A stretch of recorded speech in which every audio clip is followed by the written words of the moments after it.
हाय viewers, ये 7th part है आपका इलेक्ट्रिसिटी का।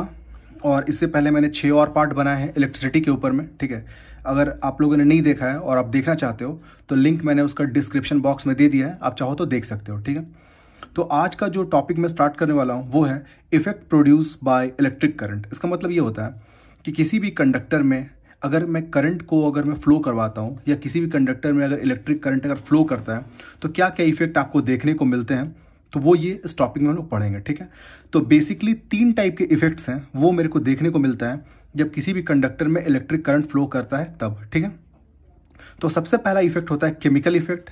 तो केमिकल इफेक्ट जो होता है वो हम लोग क्लास 8 से पढ़ते आ रहे हैं। क्लास 8 अगर आपको याद होगा तो क्लास 8 में एक चैप्टर का जो नाम था वो बिल्कुल था chemical effect of electric current, है ना। तो उस चैप्टर में हम लोगों ने पढ़ा था कि कोई भी ऑब्जेक्ट को या कोई भी मेटल को हम लोग रस्टिंग से बचाने के लिए हम लोग क्या करते हैं, गैल्वेनाइजिंग। तो गैल्वेनाइजिंग में क्या करते हैं, कोई भी एक मेटल का सॉल्यूशन होता था और उसमें हम लोग इलेक्ट्रिसिटी को यूज़ करते थे और उस मेटल सॉल्यूशन में कोई दूसरा मेटल को डिप करते थे ताकि उसके ऊपर एक कोटिंग किया जा सके दूसरे मेटल का, है ना। तो ये हम लोगों ने इलेक्ट्रोप्लेटिंग जो है वो क्लास 8 में पढ़े थे।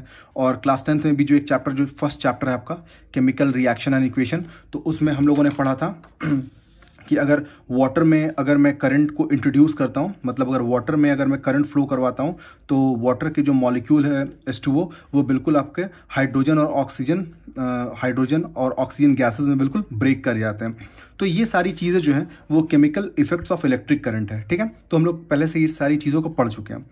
नेक्स्ट आता है आपका हीटिंग इफेक्ट। ठीक है, तो नेक्स्ट आता है आपका हीटिंग इफेक्ट, जो कि मुझे पढ़ना है इस चैप्टर में इलेक्ट्रिक करंट में, जो हम पढ़ेंगे हीटिंग इफेक्ट के बारे में।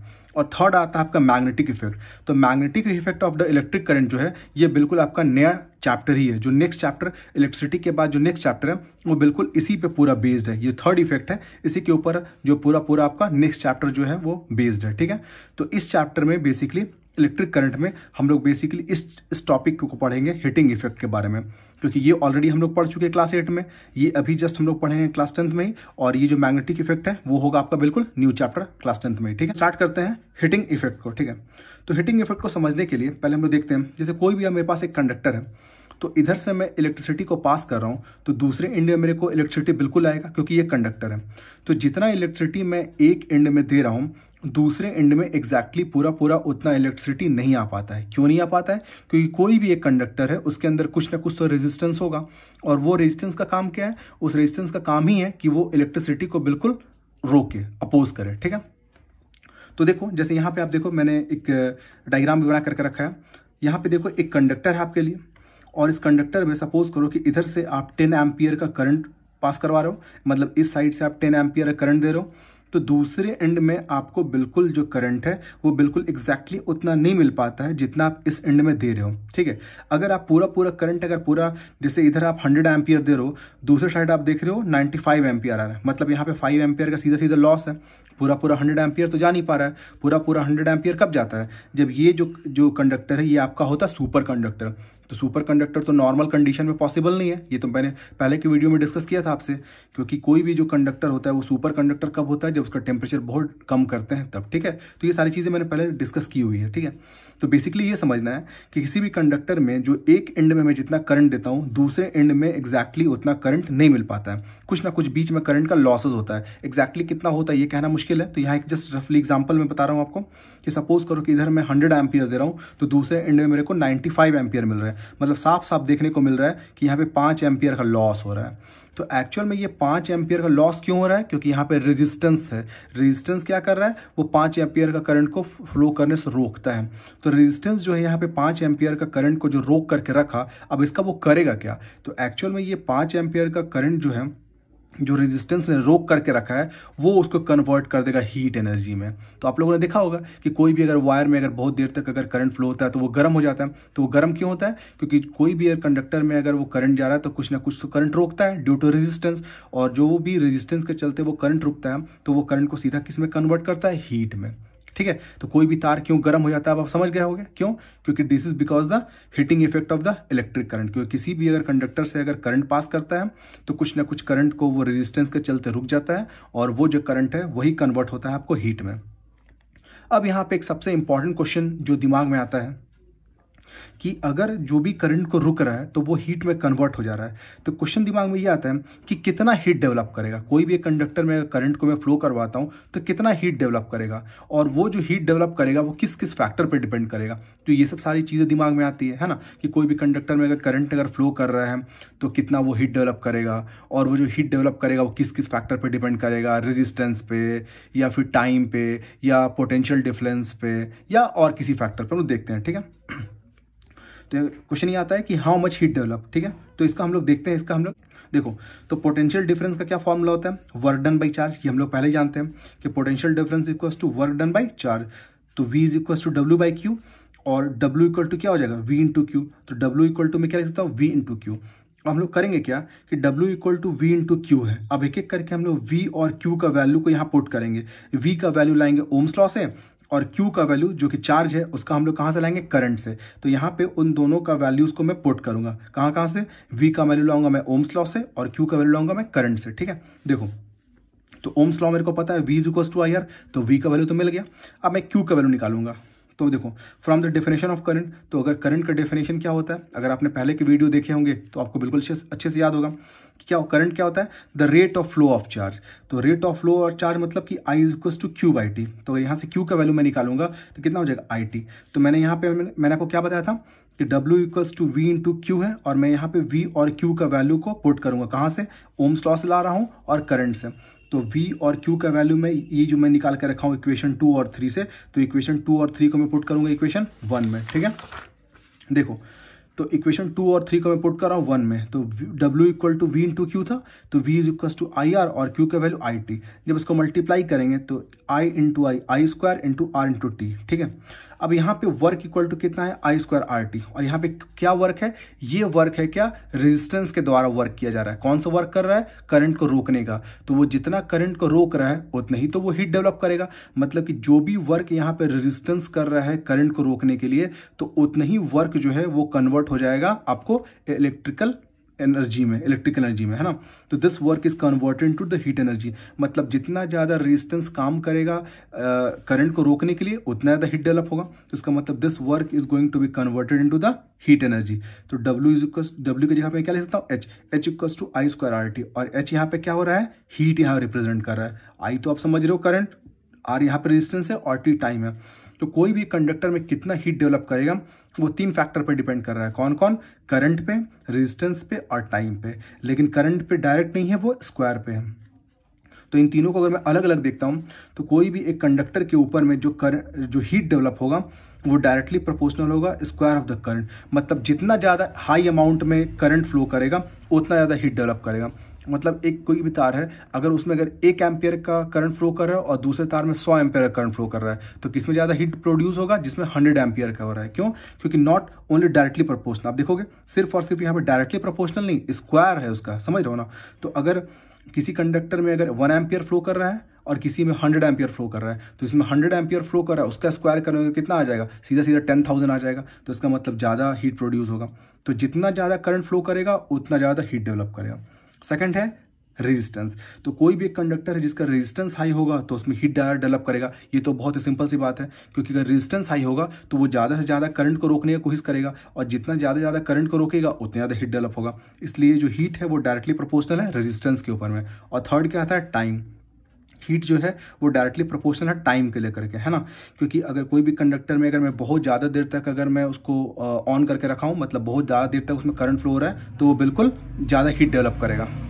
ठीक है, जैसे आप देखो इसका एग्जांपल, आप कोई भी एक वायर है, अगर बहुत देर से अगर यूज़ में आ रहा है, तो अगर ज़्यादा देर तक करंट फ्लो होने से वो बिल्कुल गर्म हो जाता है ना। ठीक है, एप्लीकेशन ऑफ हीटिंग इफेक्ट। तो हम लोग देखते हैं ये जो हीटिंग इफेक्ट है उसका क्या क्या एप्लीकेशन है हमारे रियल लाइफ में। ठीक है, तो बल्ब, तो आप लोगों ने देखा होगा जो पहले के हमारे पास जो बल्ब होते थे, येलो बल्ब होते थे, उसको जलाने देखो बहुत ज़्यादा हीट डेवलप होता है ना। हीटिंग डिवाइसेस, रूम हीटर आप देख लो, तो जो रूम हीटर होता है उसमें बहुत पतले पतले जो कॉइल्स होते हैं, है ना, तो वो जैसे आप ऑन करते हो तो बहुत ज़्यादा उससे हीट प्रोड्यूस होने लगता है। तो बल्ब हो गया, या हीटिंग डिवाइस रूम हीटर, या आप कह सकते हो इमल्सन रड भी जो है जिससे हम लोग पानी गर्म करते हैं वो, है ना, work on the heating effect of the electric current. तो जितने भी हीटिंग डिवाइसेस हम लोग घर में यूज करते हैं, इवन आयरन भी, तो आयरन जो इलेक्ट्रिक आयरन होता है वो भी आपको heating effect of electric current पे चलता है। तो जितने भी हीट प्रोड्यूस करने वाले अप्लायंसेज हमारे पास है वो सारे काम करते हैं आपको बिल्कुल हीटिंग इफेक्ट पर, ठीक है। Electrical fuse is use as a safety device. अब देखोगे जो हमारे पास इलेक्ट्रिकल फ्यूज जो हम लोग घर में यूज करते हैं, तो वो फ्यूज जो होता है वो भी बिल्कुल आपको हीटिंग इफेक्ट पर चलता है, क्योंकि अगर आप उसको देखोगे खोल करके तो फ्यूज जो होता है एक बहुत ही पतला सा तार होता है उसके अंदर में, ठीक है।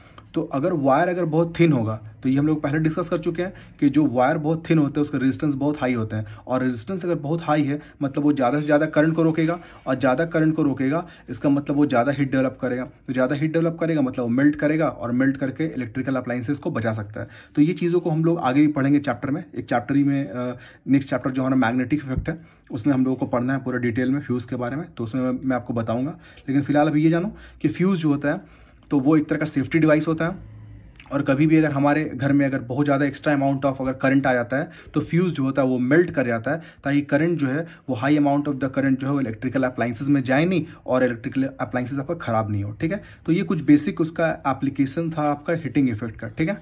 अब जो नेक्स्ट टॉपिक आपका आता है वो आता है आपका इलेक्ट्रिकल पावर। इलेक्ट्रिकल पावर, तो इलेक्ट्रिकल पावर क्या होता है वो हम लोग समझते हैं।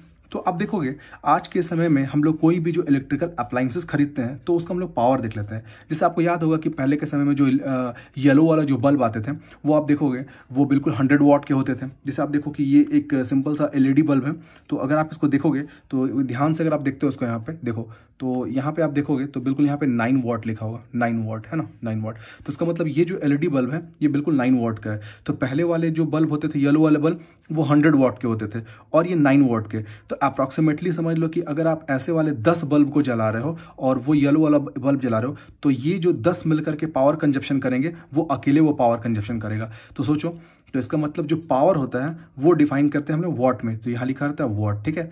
तो इलेक्ट्रिकल पावर जो होता है तो it is define as the work done per unit time, ठीक है। तो हम लोग देखते हैं पावर इक्वल्स टू होता है वर्क डन बाई टाइम, ठीक है। तो पावर इक्वल्स टू W/T।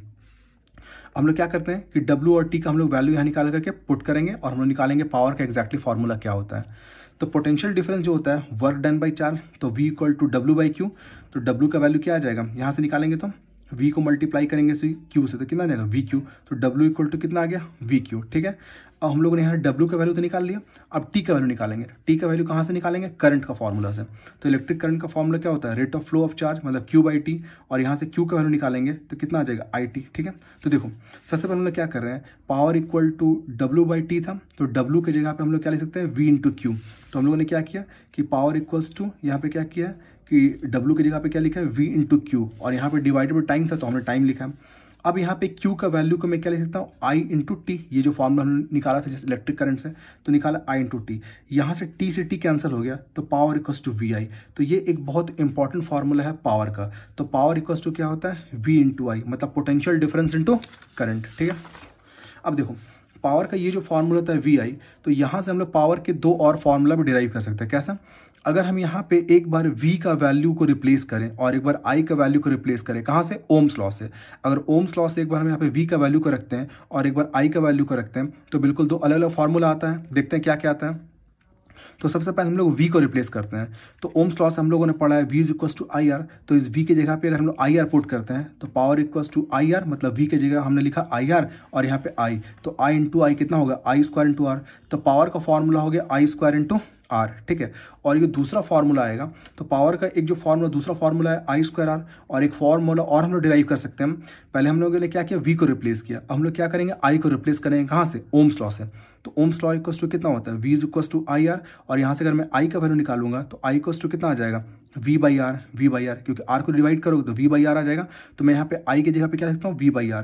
तो पावर इक्वल्स टू V को बिल्कुल वैसे ही छोड़ रहा हूँ, और यहाँ पे I की जगह पे क्या लिख रहा हूँ, V/R। तो V × V²/R। तो बेसिकली देखा जाए पावर के तीन फॉर्मूला होंगे, VI, I² R और V²/R। तो देखो पावर के बिल्कुल ये तीनों फॉर्मूला है, power equals to VI, power equals to I² R और पावर इक्वल्स टू V²/R। तो बेसिकली ये फॉर्मूला था पावर का, लेकिन उससे हम लोगों ने दो फॉर्मूला और डिराइव कर लिया ओम्स लॉ को यूज करके, ठीक है। तो ये तीनों जो है ये पावर के अपने फॉर्मूले हैं जो कि हमें याद रखने चाहिए न्यूमेरिकल्स के लिए, ठीक है। नेक्स्ट आता है यूनिट ऑफ पावर। तो अगर इन तीनों को लेकर के अगर मैं यूनिट को देखता हूं तो अगर मैं इसको रखता हूँ तो पोटेंशियल डिफरेंस का क्या होता है, वोल्ट, और करंट का होता है एम्पियर। तो अगर इसको लेकर के अगर मैं यूनिट बनाऊंगा तो वोल्ट एम्पियर हो जाएगा, अगर इसको लेकर के बनाऊंगा तो करंट का हो जाएगा एम्पियर स्क्वायर, और रेजिस्टेंस का ओम, एम्पियर स्क्वायर इंटू ओम। अगर मैं इसको लेके चलूंगा तो वोल्ट स्क्वायर पर ओम। तो तीन अलग अलग यहाँ पे अलग अलग इसके यूनिट आ रहे हैं। तो इन तीनों को रिप्लेस करके जो एसआई यूनिट होता है पावर का, वो हम लोग लिखते हैं वॉट। जस्ट मैंने आपको दिखाया कि बल्ब के केस में आप देखोगे या कोई भी डिवाइसेज में, वहाँ पे देखो पावर जो लिखा रहता है ये वॉट में लिखा रहता है ना।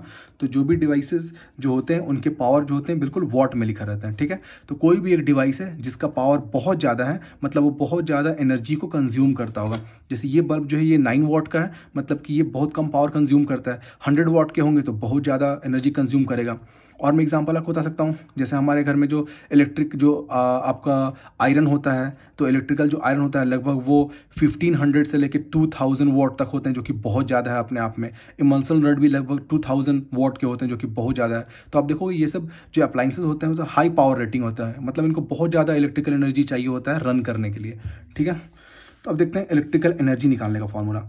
तो इलेक्ट्रिकल एनर्जी हम लोग कैसे निकालते हैं, कोई भी जो एक डिवाइस है जितना उसका मेरे को पावर पता है, सीधा अगर मैं उसको टाइम से मल्टीप्लाई करूंगा तो सीधा मेरे को इलेक्ट्रिकल एनर्जी निकल जाएगा। ये सारा फॉर्मूला हम लोग यूज़ करेंगे न्यूमेरिकल को सॉल्व करने में, ठीक है। तो उसको हम लोग याद रखेंगे कि इलेक्ट्रिकल एनर्जी कैसे निकालते हैं, पावर इनटू टाइम। और सबसे इंपॉर्टेंट यहाँ पे क्या है कि पावर का हम लोग बिगर यूनिट यूज़ करते हैं, तो वॉट जो है उसका स्मॉल यूनिट है, तो बिगर यूनिट क्या होता है, किलो वॉट। तो किलो वॉट और वॉट में बहुत ईजी रिलेशन है।